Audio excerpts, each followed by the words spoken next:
मी जे दसरा मेळाव्यामध्ये बोललो त्यामध्ये मी डॉक्टरांचा उल्लेख केला होता की ते डॉक्टर बाळासाहेबांच्या वती उपचार करत होते आणि त्या डॉक्टरांचं असं म्हणणं आहे. मग आता अनिल परब त्या डॉक्टरांच्या वती देखील दावा टाकणार आहेत का पैशांसाठी? पण त्यांच्याकडे पैसे कमी पडले. आता ते पैसे मिळवण्यासाठी आणि गरिबांना वाटण्यासाठी त्या डॉक्टरांच्या वती देखील अनिल परब करणार आहेत का दावा? आणि म्हणून मी आज निर्णय घेतला. कालपर्यंत मी थांबलो होतो. मी आज निर्णय घेतला या प्रकरणाबाबत शासनानं सीबीआयची चौकशी करावी म्हणून मी आता पत्र देणार आहे उद्या मुख्यमंत्र्यांना संभाव्य. बाळासाहेबांच्या बाबतीमध्ये 2 दिवस त्यांची बॉडी ठेवली होती का याबाबत मी स्वतः माननीय मुख्यमंत्र्यांना भेटून याची सीबीआय चौकशी लावा अशी मागणी मी लेखी आता करणार आहे. म्हणजे दूध का दूध पाणी का पाणी होऊन जाईल. मग आणि परबनी जावं कोर्टामध्ये न्यायालयामध्ये आणि कोर्टाकडे पैसे मिळतात ते बघावेत. काय बोलतो आपण? थोडं भान पाहिजे. कुठल्या बाकड्यावरती आमदार झोपला होता तू बघणार? तू कोण होतास का त्यावेळेला? अगं आम्ही सगळे नेते बाहेर पडल्यानंतर तू आता माझा मालक झाला असता तर तू होतास कोण? काय संबंध तुझा होता तिथे? हा एक गोष्ट होती तुझ्याबाबत. मला वाटतं बाळासाहेबांचं मृत्यूपत्र झालंय त्याशी आपला काय संबंध असावा कदाचित असं मला वाटतंय. आणि म्हणून आपण काय बोलतो थोडं भान ठेवावं. एक गोष्ट मला आपल्याला सांगायची आहे. अनिल परब साहेब तुम्ही वकील आहात, तुम्ही शिकलेले आहात. चंद्रग्रहणाच्या रात्री चंद्रग्रहण ज्याविषयी होती पौर्णिमा होती त्याविषयी रात्री 12 वाजता आपण कोळीवाड्याच्या स्मशानभूमीमध्ये एक बकरा कापलात का? कारण आपल्यासारखाच कोणती माणसं होता असं त्यांचं म्हणणं आहे. बघणाऱ्यांचं म्हणणं असं आहे की अनिल परब सारखीच व्यक्ती होती. त्यांच्यासोबत एक बिल्डर एक गाडी घेऊन आला होता. त्या गाडीतून एक बकरा घेऊन आला होता आणि 2 नंगे बाबा पूर्ण लग्न होते असे दोघांना घेऊन त्या स्मशानभूमीमध्ये आले होते. आणि तिथं माझ्या मुलाचा योगेशचा आणि रामदास कदम असे दोघांची नावं घेऊन त्या बकऱ्याला कापलात तुम्ही असं त्यांचं म्हणणं आहे. मला नक्की माहिती नाही. तर हे वास्तव असेल तर ते चुकीचं आहे. आपण शिकलेली व्यक्ती आहोत. या आगळी कृत्य आपल्याकडनं होता कामा नये असं मला वाटतंय. आणि म्हणून हे महाराष्ट्राला कळावं. आपण जर खुलासा आपल्याकडनं झाला तर सोयीचा होईल. आपल्याला हात जोडून विनंती आहे कारण आपल्यासारखीच व्यक्ती कोणती होती असं बघण्याचं म्हणणं आहे. त्याचा खुलासा व्हावा आपल्याकडून अशी माझी आपल्याला विनंती आहे. तेव्हा हे सगळं थांबवा. मी नवीन नाही पक्षामध्ये. 50 वर्ष मी मातोश्रीमध्ये काढलेली आहेत. तुम्ही किती वर्ष होतात मला माहिती नाही. दंगलीच्या वेळेला पोलिसांनी 2-4 लाठ्या मागल्या तर खूप मी मोठं काम केलं असं आपण मागून सांगत होतात लोकांना उद्धवजींना. आणि माझं मत असं आहे की याबाबत उद्धवजींनी बोलावं स्वतः. मी काल पण ते सांगितलं होतं. माझं उद्धवजींना आव्हान आहे. हे चळे चपाटे चमचे बिमचे हे काय माझ्या विरोधामध्ये पत्रकार परिषद घेत आहेत. उद्धवजींना माझं आव्हान आहे आपण बोलावं. नाहीतर मला नाईलाजानं ह्या सगळ्या घटनेची चौकशी लावावी लागेल. बोला. त्यांनी तुमच्यावरती वैयक्तिक आरोप केला. 1993 साली तुमच्या पत्नीने जाळून घेण्याचा प्रयत्न केला की जाळल्याची नार्को टेस्ट करा असं ते म्हणतात. वैयक्तिकरित्या हो माझी तयारी आहे. उद्याही माझी तयारी आहे. आणि जर त्यातनं सिद्ध झालं नाही तर तुम्हाला काय सजा द्यायची ते पण सांगा. माझी तयारी आहे बिलकुल. त्यावेळेला माझी पत्नी 2 स्टोव्ह होते. स्टोव्हवरती जेवण बनवत होती खेळला. स्टोव्हचा खालची जे साडी असते त्या साडीला आग लागली पहिल्यांदा आणि मग फडका उडाला आणि त्यावेळेला मी वाचवलं माझ्या पत्नीला. हे हात अजून आहे साक्षीदार. हे जळलेलं माझ्या हात आहे. माझ्या पत्नीला मी वाचवले. 6 महिने माझी पत्नी जसलोकमध्ये होती. 6 महिने मी ऍडमिट होतो तिथे. मी थांबलो होतो बाजूच्या कॉटमध्ये रूम घेऊन. तू आम्हाला काय सांगतोस रे? हे धंदे आमचे नाहीत. आणि आम्ही आज देखील संसार जीवाभावाने करतो दोघेजण. तर अशा पद्धतीनं तू बदनामगी केलीस ना याच्यावरती मी दावा टाकेन. याच्यावरती मी पहिल्यांदा कोर्ट न्यायालयात जाईन. याच्यावरती मी 12 दावा टाकेन. 100% टाकेन. आता बोला. नाही, तुमच्यावरती आरोप केले योगेश दादांवरती आरोप केले की आईच्या नावाने बार चालवणारे बाग नव्हता, ही खोटी अफवा देऊन आमची मारहाणी करण्याचा प्रयत्न आहे. ऑर्केस्ट्रा होता, ऑर्केस्ट्राचं परमिशन होतं आणि ज्या सेटिंग चालूच होता त्याच्याकडे अग्रिमेंट नव्हती, ते अग्रिमेंट आम्ही दिले. आणि हे जेव्हा आमच्या लक्षात आलं एखादी मुलगी विक्षिप्त हवा करत होती, एवढं कळल्यानंतर आम्ही ते हॉटेल देखील बंद केलंय. आम्ही इज्जत घेऊन बसलोय. तुमच्यासारखे कोणाच्या बाबतीमध्ये स्मशानामध्ये बक्का कामाची आम्हाला गरज नाहीये. आणि असाल तर सांगा. तर हे जे तुम्ही माझ्या पत्नीच्या बाबतीत आज काढलंय ना, मला दुःख झालंय, वेदना झाल्यात. आणि मी न्यायालयात गेल्याशिवाय राहणार नाही. तुला दाखवीन मी आता, तुला दाखवीन. सर, त्यांनी अब्दुल नुकसानीचा तुमचा दावा करणार आहेत ते, आणि त्याचे जे पैसे आहेत त्याचं पूरग्रस्त मी बोललो त्याच्यावरती. आपण आता आपण आता बोललो वाटतं मी बोललो त्याच्यावरती की त्यांनी न्यायालयामध्ये जावं, त्याचं स्वागत. पण त्याच्या आधी मी आता या बाबीची चौकशी लावीन. एक बाळासाहेबांच्या बाबतीत एखादा विषय न्यायालयामध्ये जावा हे मला पडत नव्हतं कालपर्यंत. हे माझ्या मनाला रुचणार नाही. पण जर का तुम्ही अशा पद्धतीनं मला खोटं ठेवत असाल, त्या डॉक्टरांना खोटं ठेवत असाल, तर मला देखील न्यायालयामध्ये जायला लागेलच. नव्हे त्याच्या आधी मला चौकशी करायला लागेल. मी सीबीआय चौकशी मागेन या सगळ्या घटनेची. आणि येऊ दे उद्धव साहेबांना पुढं सांगायला. कारण मी होतो तिथं कुठल्या बाकड्यावर झोपत होतो. तुला आता कावीळ झाले, तुला दिसत असावे बाबा, तुला दिसणार नाही आता. बोला. 14 दसरा मेळावे बाळासाहेब गेल्यानंतर झाले. रामदास कदमांनाही आत्ता का आठवलं? कारण महानगरपालिका निवडणुका येत आहेत म्हणून त्यांनाही आठवलं असं त्यांचं म्हणणं आहे. मग उद्धवजींनी सांगावं ना. बाळासाहेब असताना सगळ्या मेळाव्यामध्ये मला बोलायला दिलं. मग बाळासाहेब गेल्यानंतर एकाही मेळाव्यामध्ये मला बोलायला दिलं काय त्यांनी सांगावं. दाखवावं त्यांनी, दाखवावं ना त्या हिंमत असेल तर. हे वास्तविक आहे, वास्तव आहे. इव्हन बाळासाहेब असताना मी कुठं बसायचो, किती नंबरला. बाळासाहेब गेल्यानंतर मला किती नंबरला बसवायचे, मग नाव लिहून ते खुर्ची होती. या काही जगाने पाहिलंय ना. बाळासाहेब 2012ला गेले, त्यानंतर 14ला तुम्हाला मंत्रिपद दिले असंही सांगितलं. 14ला मला मंत्रिपद दिलं, ते लोक हसतील म्हणून नाईलाजाने त्यांना द्यायला लागलं. आणि कुठलं खातं दिलं मला? इन्व्हायरमेंट खातं. हे खातं कधी होतं का? कोणी बघितलं होतं का आतापर्यंत? इन्व्हायरमेंट खातं कोणी बघितलं होतं का आतापर्यंत? नव्हतं ना. काहीतरी मला द्यायला पाहिजे मंत्री म्हणून ते खातं मला दिलं. आणि हे खातं घ्या का बस. पण त्या खात्यामध्ये मी इतका अभ्यास करून ते खातं उजेडाला आणीन असं त्यांना वाटलं नव्हतं, त्यांना कळलं नव्हतं.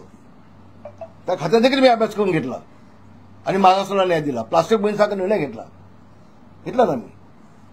तर 14ला दिलं तर तुझा नाईलाज होता म्हणून दिला.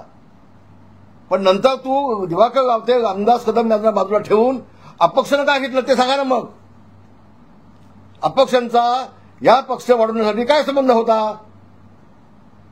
आणि अनिल पवार बोलणार कोण? बोलू नव्हतं. उद्धव ठाकरे बोलू येत ना. त्याला दोन प्रश्न आहेत. कारण नेहमी अनिल पवार बोलतात, उद्धव ठाकरे काय बोलत? उद्धव, माझं तेच म्हणणं आहे, उद्धव ठाकरे बोलू येत ना. काय तुला प्रॉपर्टीचा हिस्सा पण दिलाय का मातोश्री म्हटला अनिल पवारला? बोलू देत त्यांना. आणि वास्तव आहे दिवाकर रावते, रामदास कदम या दोघांच्या आमदारक्या पण काढल्यात, मंत्रीपद पण काढलं. कशासाठी? आणि अपक्षाने घेता तुम्ही. काय योगदान होतं अपक्षांचा? आणि हेलिकॉप्टर पाठवून तुम्ही अपक्षाला आणलीत, बोलवलीत. वा गे वा. रामदास कदमांनाच काय टार्गेट केलं? बाळासाहेब असते तर रामदास कदम साहेब असते तर रामदास कदम, दिवाकर रावते दोघेही मंत्रिमंडळामध्ये असते. तुम्हाला टार्गेट तुमच्याकडे काही अशा गोष्टी आहेत ज्यांच्या त्या अडचणी वाढू शकतात त्यांच्या? मीच काय, माझा मुलगा विधिमंडळामध्ये गेल्यापासून पहिल्या दिवसापासून अनिल पवार राजीनामा मागतोय. हा फोटो घे, तुझा माणूस आहे, दे राजीनामा. हा फोटो घे, तुझा माणूस आहे, दे राजीनामा. बाळासाहेब ठाकरेंच्या मृत्यूपत्राबाबत जयदेव ठाकरेंनी देखील आक्षेप घेतले होते, कोर्टात देखील गेले होते. आपण देखील त्यावर आक्षेप घेतला. नेमकं काय मी अजून आक्षेप घेतला नाही. तुम्ही चुकीचं बोलताय, माझ्या तोंडामध्ये घालताय. अजून मी आक्षेप घेतला नाही. माझ्या तोंडात चुकीचं घालून मला तुम्ही प्रश्न विचारताय. ते तो आपल्या शोधापर्यंत मागे घ्या. योग्य वेळेला मी योग्य ते बोलणार आहे. राज ठाकरे आणि उद्धव ठाकरे एकत्र येणार असल्यामुळे जर का जयदेवनी त्यावेळेला ऑप्शन घेतलं होतं तर आपलं बघायला लागेल काय झालं ते नेमकं. त्यात वास्तव काय ते बघायला लागेल. ते शासनाला मी पत्र देईन, याची माहिती घ्या, देईन ना.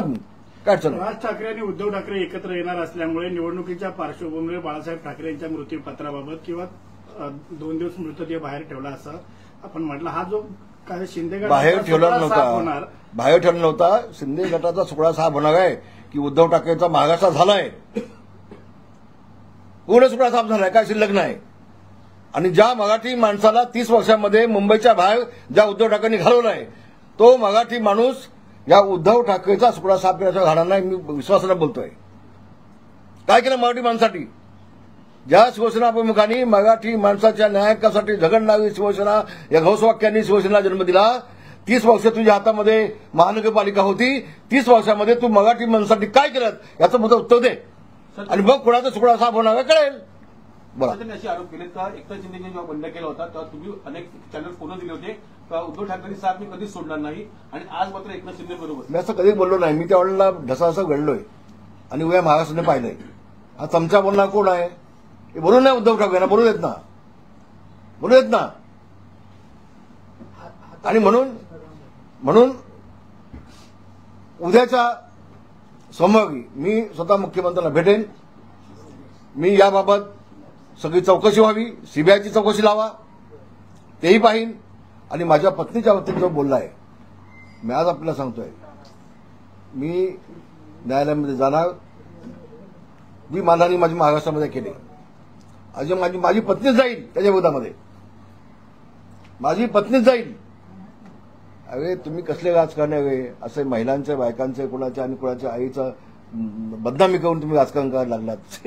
तो तुमच्या जिंदगानी होते. कसलं राजकारण करताय? तुम्हाला स्विस बँकेतले अकाउंट कसं ऑपरेट करायचं हे समजतं असं त्यांनी म्हटलेलं आहे. हातांचे ठसे घेऊन तिकडचे पैसे काढले जाऊ शकतात हे रामदास कदमांना कसं माहिती असं समजतं? अरे बाबा, ज्या वेळेला मी उद्धवजींना सांगितलं की साहेब आपण साहेबांच्या पायाचे ठसे घेऊन ठेवूया का, कारण त्यांचे पाय आमच्यासाठी दैवत आहेत, आम्हाला कामाला येतील. तर नाही रामदास भाई, आपण हाताचे ठसे घेऊन ठेवलेत. उद्धवजी मला बोलले. उद्धवजी मला याला काय माहितीये का? हा गदोळा आता पत्रकार परिषद घ्यायला लागला, याला काय माहितीये? आणि म्हणून मी काल म्हटलं की दोघांची टेस्ट व्हावी, टेस्ट व्हावी ना. त्यांचं तेच म्हणणं आहे. ते ठसे नव्हते, ते मोल्ड्स होते, आणि तेच मोल्ड्स वर्षावरती देखील होते, आणि स्टेडियम मध्ये देखील, सारस स्टेडियम मध्ये देखील ठेवण्यात आले होते. कधी ठेवण्यात आली? मी नाही कधी पाहिले नव्हते. मी कधी पाहिलं नाही. त्यांनी बघितलं असेल एकट्यानी. आम्ही नाही. असं तर चांगलं आहे, मग चांगलं आहे ना. भाई, त्यांच्याकडून असं देखील सांगण्यात आलं की मी विभाग प्रमुख होतो आणि माझ्याकडेच सगळी जबाबदारी होती. बाळासाहेब ठाकरे यांचा अगे सोड रे, तुझी कसली जबाबदारी होती? तिथं ज्यावेळेला त्यांचा निर्णय झाला 2 भावांचा की बाळासाहेबांना सकाळी घेऊन जायचं, हे मला कळलं तर मी जाऊन भांडलोय त्यांच्याकडे. तू काय सांगतो जबाबदारी होती असेल ना? हा, ट्रक त्यांनी सजवला हे मला माहिती आहे. ट्रक त्यांनी सजवला हे मला 100% माहिती आहे. पण निर्णय मी बदलला. पण भाई, अँब्युलन्सनी नेऊन शिवाजी पार्कला त्यांना अंत्यदर्शनासाठी ठेवायचं असं प्लॅनिंग होतं. आणि मी जे वास्तव आहे ते बोललोय.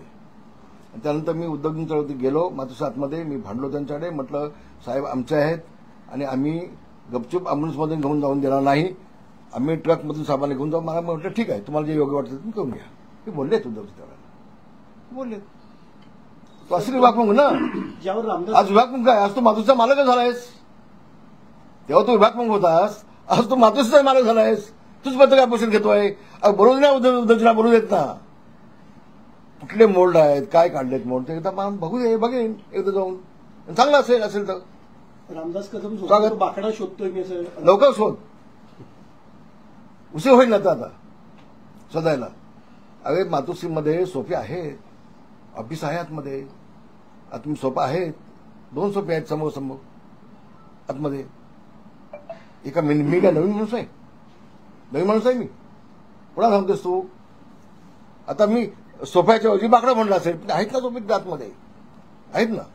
बाळासाहेबांची बॉडी 2 दिवस ठेवली असा आपण जो आरोप केला, यावरती उद्धव ठाकरेंना पत्रकारांनी मी पुन्हा एकदा सांगतोय, पुन्हा त्यावरती उद्धव ठाकरे असे म्हटलेत की मी नमक हराम आणि गद्दारांना उत्तर देत नाही. अगे आता गद्दारी बाळासाहेबांसोबत तूच केली असतील तर तू उत्तर काय देशील? मग बाळासाहेबांच्या मृतदेहासोबत जर तू गद्दारी केली असतील तर तू काय उत्तर देशील?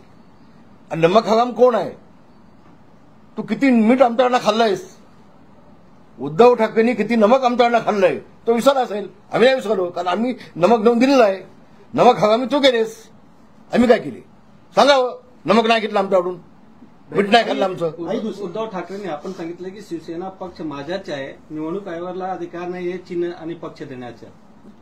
तर त्या विषयी मी आज काय बोलणार नाही, तो विषय माझा नाही. काही वर्षांपूर्वी पक्ष मी चालवत नाही, तो विषय माझा नाही. काही वर्षांपूर्वी राज ठाकरेंनी आरोप केले होते बाळासाहेबांना चिकन सुमाई तेलकट वडे दिले. अशा पद्धतीची ह्या सुद्धा खऱ्या घटना आहेत का? तुम्ही मातोश्री नाही, ते मला वाटतं थापाला आपण विचारलं तर वास्तव काय ते कळेल. मी इतका खाली कशाला जाऊ, इतकं खाली मी जाणार नाही.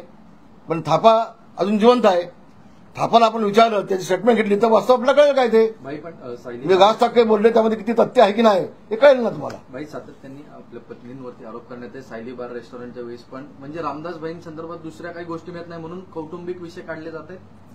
अगे तुम्ही माझ्या पत्नीचा विषय करता, जी घटना 92ला घडली, 92ला घडले आणि मी माझी पत्नी त्यातून बाळासाहेब स्वतः आले होते, याला लाज वाटली पाहिजे. स्वतः साहेब त्यावेळेला जसलोक हॉस्पिटलमध्ये येऊन बसले, साहेबांनी सगळ्या डॉक्टरांची मिटिंग घेतली आणि माझ्या पत्नीला वाचवले. आणि तुम्ही आमची बदनामी करता काय? उस्माता हिरे त्यावेळेला मंत्री होत्या, त्या स्वतः येऊन बसायच्या हॉस्पिटलला, स्वतः हॉस्पिटलला बसायच्या. साहेब स्वतः आले होते जसलोकमध्ये आणि तुम्ही बदनामी करताय आमची. याचं उत्तर मी देईन त्याला, आता कदम साहब कायद्यानं उत्तर देईन. हिंदी में आप बता दें, ये जो पूरा आरोप लगाया है अनिल परब ने, इस आरोप सब आरोप झूठा है. वो बोलते हैं मैं मारने का दावा डालूंगा, पैसा मिलेगा मुझे, मैं बांटूंगा. तो उनके पास केबल का पैसा तो बहुत है ना, अब उनको मालूम नहीं. वो केबल की मैंने जांच लगाई है अभी, अनिल प्रभु के साथ कहा कितने कितने पार्टनर है, उसके पिताजी के नाम पे, उसके बहन के नाम पे, उसके नाम पे, वो सबकी जांच मैंने लगाई है. उसको अभी तो पता नहीं है. तो पैसा बहुत उसके पास है, तो पैसा मिलने के लिए वो अगर कोर्ट में जाता है, बाला साहब के लिए नहीं जा रहे हो भाई तो अच्छी बात है. दो सवाल है. एक तो किन आधार पर आप यह आरोप लगा रहे हैं कि 2 दिनों तक संभवतः उनका शव रखा देखिए गया और- देखिए, जो डॉक्टर बाला साहब के ऊपर उस वक्त वो जांच कर रहे थे, वो डॉक्टर ने मुझे खुद बताया कि कदम साहब उस टाइम ऐसा ऐसा हो गया. हम लोग बोल गए कि आप जाहिर कर लो, लेकिन नहीं हुआ 2 दिन.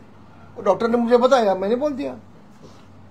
आपने तो ये क्या मेरा खुद का भी बयान नहीं ना, मैंने भाषण में भी उनका उल्लेख किया डॉक्टर का.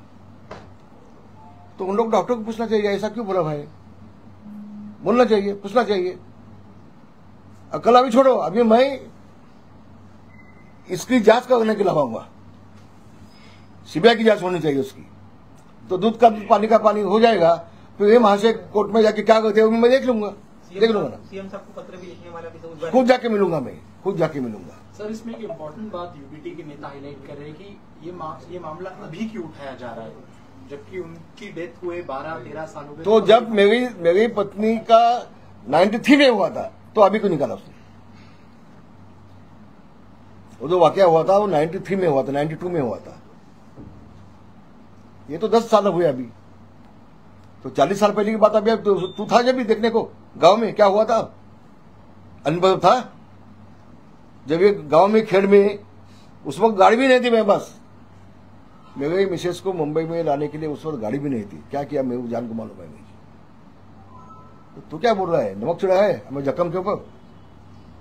भाई आपने कहा है कि एक बलि का आरोप लगाया है परिवार पर, तो किस तरह बलि का एक वो आरोप? एक बकरा दिया, मैं बोला ना, वो जो बोलने वाला था मेरे पास, वो बोला अनिल प्रभु जैसा आदमी था. अभी देखेंगे, जब चंद्रग्रहण था रात को, तभी चंद्रग्रहण में 12 बजे ये वाकया हुआ है कोळीवाड़े में, स्मशान में. एक बिल्डर भी था उनके साथ में. वो बकरा वो 2 आदमी लेके आया था, 2 नंगे थे दोनों भी. भाई 2 चीजें. एक तो नार्को टेस्ट को लेकर वो आपको चैलेंज कर रहे हैं, क्या आप उसके लिए तैयार हूँ, बिल्कुल बिल्कुल तैयार हूँ. बोलो कभी, दोनों का होना चाहिए, उद्धव का भी मेरा भी. तैयार बिल्कुल, आज तैयार हूँ मैं. भाई इसके अलावा आप चूंकि नार्को टेस्ट के लिए तैयार है, 8 दिनों तक आप वहीं पर थे दिन रात, क्या घटनाक्रम था, अगर कुछ बता ताकि आप नहीं, मैं कल बता दिया. साहब बीमार थे, हम लोग सब जाते आते थे वहां, रात को सोते भी थे. मिलिंद नार्वेकर वो बाला साहब के बंगले में मातुस के बाजू में जो गेस्ट हाउस है, मिलिंद नार्वेकर वो गेस्ट हाउस में सोता था. पूछो उसको. और वो बेचारा भी सुबह घर में जाके वापस आता था. तो ये वाकई है, इसको क्या बताए. मानहानि का मुकदमा आप पर करने वाले हैं, इस तरह का आरोप दावा उन्होंने अभी मैं ही कर लूंगा उनके ऊपर अभी मैं ही कर लूंगा। अब ये जो बात है उसकी मैं जांच लगाऊंगा कि जो डॉक्टर है वो झूठ बोल रहे क्या। महाराष्ट्र में फिलहाल बाढ़ की परिस्थिति है, लाखों इसी पे कंटिन्यू, आपके आरोपों पर आज जब पुणे में उद्धव ठाकरे जी से सवाल पूछा गया तब उन्होंने आपके लिए असंवैधानिक शब्दों का प्रयोग किया। मैं वही बोल रहा हूं, मैं वो नमक जो है वो नमक उद्धव ठाकरे ने हमारा खाया है, नमक हराम उद्धव ठाकरे है, वो झूठ बोल रहे हैं, वो झूठ सबको गाली देते हैं। वो पंतप्रधान जी को गाली देते हैं, अमित शाह जी को गाली देते हैं, मुख्यमंत्री को गाली देते हैं, एकनाथ शिंदे को गाली देते हैं। उनका दिमाग ठिकाने पे है, वो पहले देखना पड़ेगा। एक अच्छा डॉक्टर उनको चाहिए अभी, ऐसा मेरा कहना है उनके लिए। क्या नमक था ये, कब या बस वो समझने वालों को इशारा काफी होता है। कुछ गद्दार शब्दों का भी प्रयोग किया गया है उस वक्त बाइट देते आपके प्रति? कौन गद्दार है? मैं?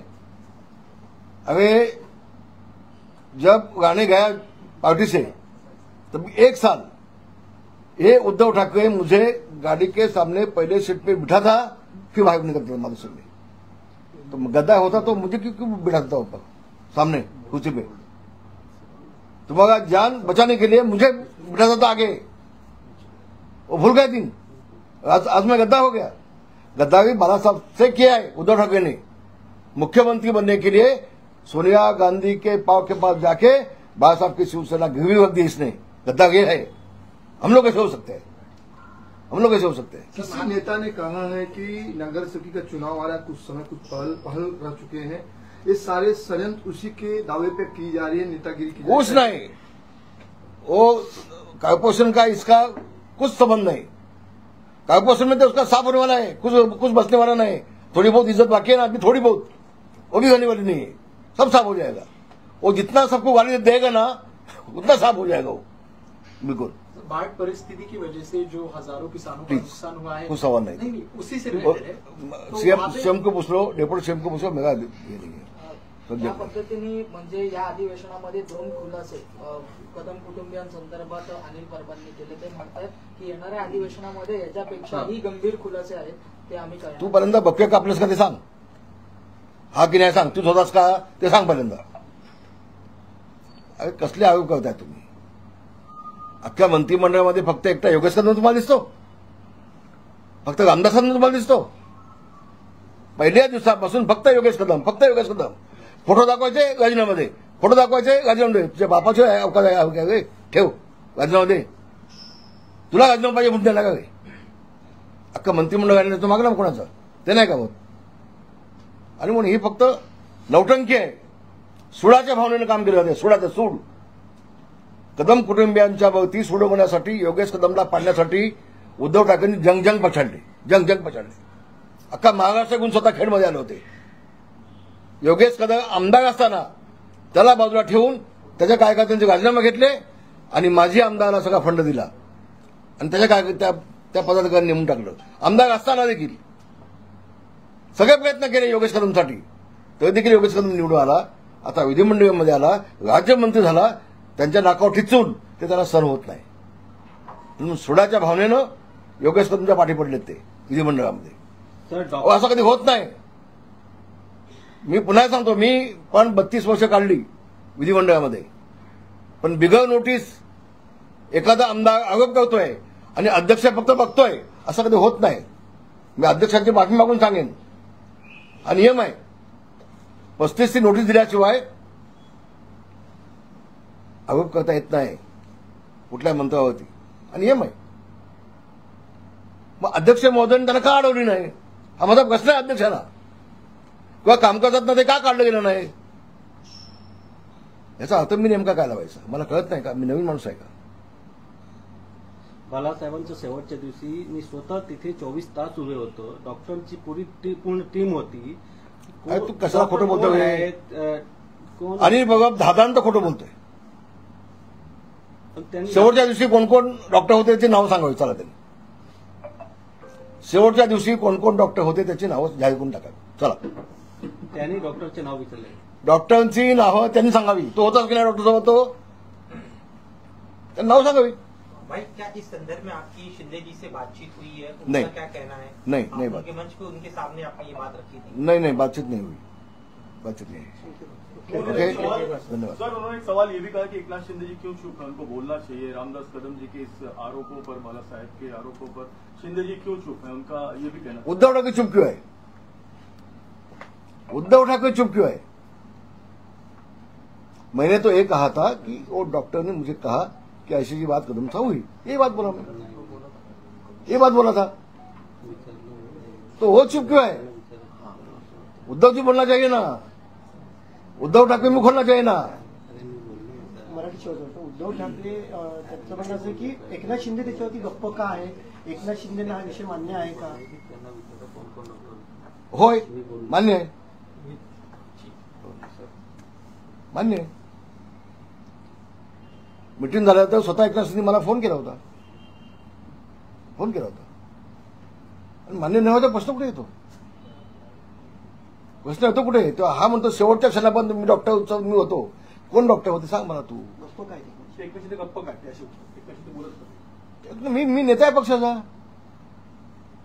मी एकनाथ शिंदे पक्षाचा ज्येष्ठ नेता आहे, मी सिनियर माणूस आहे. हे त्याला माहिती नाही, हे तुमच्याला कुठे माहिती आहे? हे आता आम्ही बाहेर पडल्यानंतर हे नेते झालेत आणि हे पुढारी झालेत. भाई आपण म्हटलं की तुम्ही जे सांगितलं की बाळासाहेबांची पार्थिव जे होतं ते 2 दिवस ठेवण्यात आलं होतं मृत्यूनंतर. मला पुन्हा तुम्ही माझे हा बोला. ते डॉक्टरांची नावं आपण सांगू शकाल? हो, मी भाषणामध्ये बोललोय. तुम्ही माझं भाषण नेमकं नीट ऐकून घ्या, मग तुम्हाला कळेल. तुमच्या पुतण्याने आत्महत्या केली फक्त होती असं तो एक त्यांनी आरोप केला. तुमच्या पुतण्याने काही दिवसांनी आत्महत्या केली होती, त्याची पण चौकशी करा, लाचू टेस्ट करा. कुठल्या पुतण्याने आत्महत्या केली? असं आमच्या कुठल्या पुतण्याने आत्महत्या केलेली नाही आतापर्यंत. माझ्या कुठल्याही पुतण्याने आत्महत्या केली नाही. हा महाराष्ट्राला फसवतोय, आमची बदनामी करून चाललंय. वया उद्धव ठाकरेंचा स्वभाव आहे, स्वतः बोलायचं नाही, इतरांना पुढे पटवायचं. आम्हाला माहिती आहे. तर कुठल्या पुतण्याने आत्महत्या केली तर सांग म्हणा, एकदा नाव सांग, त्याचं नाव सांग ना. ते सगळ्याचं खोटं आणि चांगलं झालं तुम्ही मला बोललात तर मी आता पत्रपरिषदेचे काढीन आणि या सगळ्या बाबी होती मी न्यायालयात जाईन. आज अनिल परब ने योगेश जी को भी कटघरे में खड़ा किया, बार के संदर्भ में उन्होंने सवाल उठाया, उस पर आपका? मैं फिर से आपको बोल रहा हूं, मैं ये बार नहीं है, 35 साल से होटल है और उसने लेडीज बार करके उसने विधिमंडल में कहा हमारी बदनाम की है. वो लेडीज बार नहीं है, नहीं, खाली ऑर्केस्ट्रा उसमें. और युवा हमने शरद शेट्टी नाम के सोसाइटी है उसको चलाने को दिया है, उससे एग्रीमेंट किए है, उसकी जिम्मेदारी है. तो जब मुझे पता चला कि एक उसमें एफआईआर में लिखा है एक कोई लड़की अलग तरह से हवा उसका था, हमने इमीडिएट उसको नोटिस दिया, होटल से उसको निकाल दिया, होटल को लॉक भी लगा दिया. हम लोग लेडीज बार के माध्यम से पैसा खाने वाले लोग नहीं है. भगवान ने हमें बहुत कुछ दिया है, खाली हम लोग को बदनामी. कल भी उद्धव साहब ने भाषण किया दसरा में, उसमें भी उसने ये लफ्ज निकाला कि मंत्री के मां के नाम पे लेडीज बार है. नहीं है, गलत बोल रहे हैं उद्धव जी भी, झूठ बोल रहे हैं, हमारी बदनामी कर गए. और उसका जवाब मैंने उसी वक्त दिया है, 3-4 टाइम पत्रकार परिषद लेके भी जवाब दिया है. लेकिन कैसा होता है, जो सोने वाला है ना उसको जगह कर सकते हैं, जो सोने का बहाना किया है उसको अपने जगा सकते हैं. वैसे उनकी बात है. शेवटचा प्रश्न की त्यांची भाषा एवढी घसरली आहे, भाडकाऊ वगैरे सारखे शब्द त्यांनी वापरलेले आहेत. अरे पण वापरला, अशा पद्धतीची भाषा घसरली. भाड कुणी खाल्ली हे अख्ख्या महाराष्ट्राला माहिती आहे ना. भाडकाव कोण? आम्ही निष्ठाने काढली मातोश्रीमध्ये. 50 वर्ष, 52 वर्ष, 53 वर्ष निष्ठाने मातोश्रीमध्ये काढली आम्ही. ज्यावेळेला तुमच्या जीवाला धोका होता त्यावेळेला गाडीच्या पुढच्या सीटवरती रामदासांना बसून बाहेर पडत होतात, तेव्हा रामदास चांगला होता का? तेव्हा चांगला होता रामदास. फक्त बाळासाहेब गेल्यानंतर एका नेत्याला कसं संपवायचा, ती भाड कोणाकडे खाल्ली होती? मग नेत्यांना संपवण्यासाठी तुम्ही नेत्यांना बाजूला ठेवून अपक्षाला मंत्री केलात, तेव्हा तुम्ही भाड खाल्ली होतीत अपक्षाकडनं? याचे उत्तर द्या ना महाराष्ट्राला. इतक्या खालच्या भाषेमध्ये मला बोलण्याची आवश्यकता नाही. हे पाहिलं तर महाराष्ट्राने चांगलं झालं, पण दोन गोष्टी त्यांनी ज्या बोलल्यात की माझ्या पत्नीच्या बाबतीत त्यांनी उल्लेख केला आणि माझ्या पुतण्याच्या बाबतीमध्ये हे सगळं खोटं आहे. याचा मी धिक्कार करतोय, याचा निषेध करतोय आणि याच्या विरोधामध्ये मी न्यायालयात जाणार.